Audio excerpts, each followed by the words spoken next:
Bonjour à toutes et à tous, et merci d'avoir cliqué sur cette vidéo. Je voulais créer, pour vous, une vidéo sans stimulation excessive. Une vidéo posée, sans effet tape à l'œil, ni montage frénétique. Je voulais aborder une idée simple, juste, et j'espère qu'elle parviendra tout de même à capter votre attention. Alors sur ce, je vous souhaite un bon visionnage. Récemment, mon professeur de mathématiques m'a dit que sa matière était une matière de confiance. Ce qui n'est pas dans mes habitudes. Ces paroles, pourtant bien banales pour lui, ont résonné dans ma tête pendant plusieurs jours. J'ai essayé de comprendre pourquoi et ce que cela signifiait réellement avoir confiance. J'avais pour habitude de réduire mes productions à de simples chasses aux fautes, à traquer l'erreur plutôt qu'à reconnaître mes capacités. Alors, j'ai essayé de changer ma manière de penser. Et même si ce n'était pas parfait, ce simple changement a profondément modifié ma façon d'aborder les choses. Mes résultats ont augmenté. Pas de beaucoup, mais suffisamment pour que je réalise que l'état d'esprit peut être une clé vers le sommet, s'il est bien utilisé. Tout commence là, croire en soi.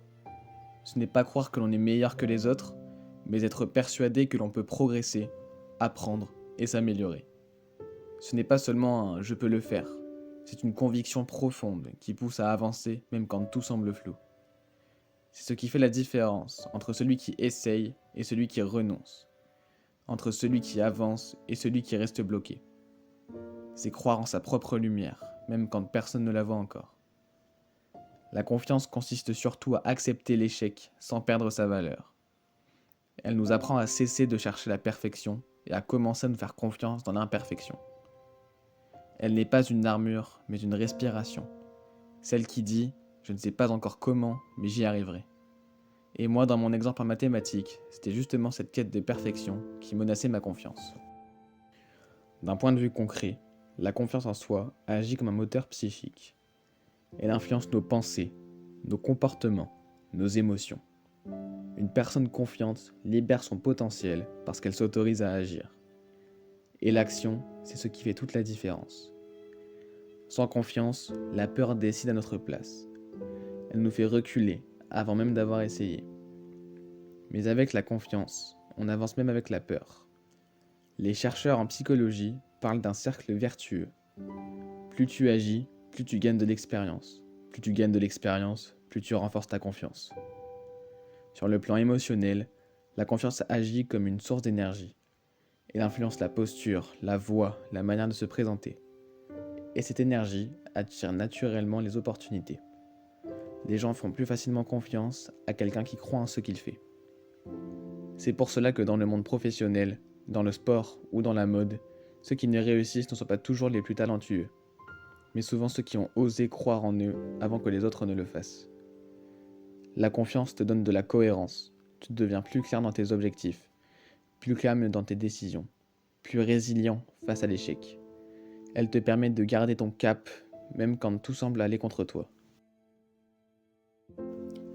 La confiance en soi n'est pas un don, c'est quelque chose que l'on construit avec du temps, de la patience et surtout de la pratique. La bonne nouvelle, c'est que peu importe ton passé, tes erreurs ou tes doutes, tu peux apprendre à te faire confiance. Alors comment la cultiver ?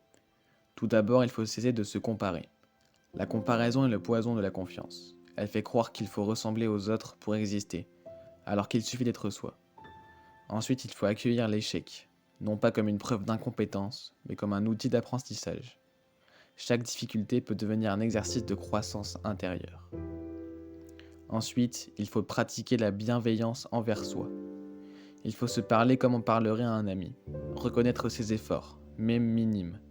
La confiance en soi, au fond, c'est de l'amour appliqué à soi-même. Et enfin, il faut s'entourer des bonnes personnes. Ton environnement a un impact énorme sur ta confiance. Si tu passes ton temps avec des gens qui te rabaissent, ta flamme s'éteint. Mais si tu t'entoures de personnes positives, bienveillantes et sincères, ta confiance grandit naturellement. Cherche ceux qui te tirent vers le haut, ceux qui te rappellent ce dont tu es capable quand toi tu l'oublies. La confiance en soi, ce n'est pas une qualité parmi d'autres. C'est le point de départ de tout. Sans elle, tu n'oses pas. Tu restes dans l'attente, dans le doute, dans la peur de mal faire.